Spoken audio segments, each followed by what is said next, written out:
एक पिता जिसने अपनी पूरी जिंदगी अपनी बेटियों के भविष्य के नाम कर दी, लेकिन जब उसकी आखिरी विदाई का वक्त आया तो उसके सामने सिर्फ एक मोबाइल की स्क्रीन थी। हरियाणा के सोनीपत से आई यह कहानी सुनकर शायद आपका दिल भी भारी हो जाए।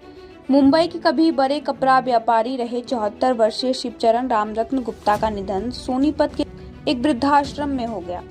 वे पिछले 3 साल से आश्रम में रह रहे थे। उनकी पत्नी का निधन भी 2 साल पहले इसी आश्रम में हुआ था। मौत की सूचना मिलते ही आश्रम प्रबंधन ने उनकी तीनों बेटियों से संपर्क किया, लेकिन नेपाल, उत्तर प्रदेश और मुंबई में रहने वाली तीनों बेटियों ने दूरी और समय का हवाला देते हुए आने से इनकार कर दिया। बताया गया कि बेटियों ने ऑनलाइन 5100 रुपए भेजकर अंतिम संस्कार सोनीपत में ही कराने को कहा और पूरी प्रक्रिया वीडियो कॉल पर दिखाने का अनुरोध किया। आश्रम संचालक आनंद कुमार के मुताबिक जब वीडियो कॉल पर पिता का चेहरा दिखाया गया तो एक बेटी के मुंह से सिर्फ एक शब्द निकला, पापा। इतना ही नहीं, अंतिम संस्कार के दौरान भी फोन पर पूछा गया अभी और कितना समय लगेगा, और बाद में कहा गया सारा काम अच्छे से हो गया ना, पूरा वीडियो भेज दीजिए।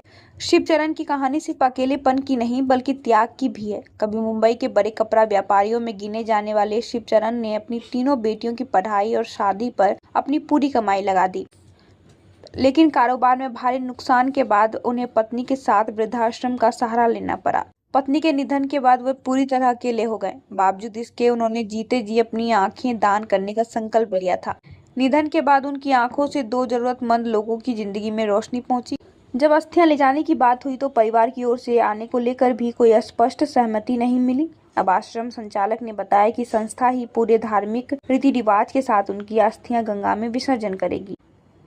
हालांकि इस मामले में बेटियों का पक्ष भी सामने आया है। छोटी बेटी ने कहा कि पिता का कारोबार डूबने के बाद परिवार आर्थिक तंगी से गुजर रहा था और अब पिता के निधन के बाद आने से क्या बदल जाएगा।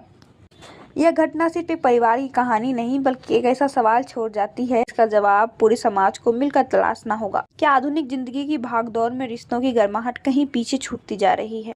फिर भी यह घटना सोशल मीडिया पर रिश्तों, जिम्मेदारियों और बदलते पारिवारिक मूल्यों को लेकर बड़ी बहस छेड़ चुकी है। कमेंट में बताइए इस पूरी घटना पर आपकी क्या राय।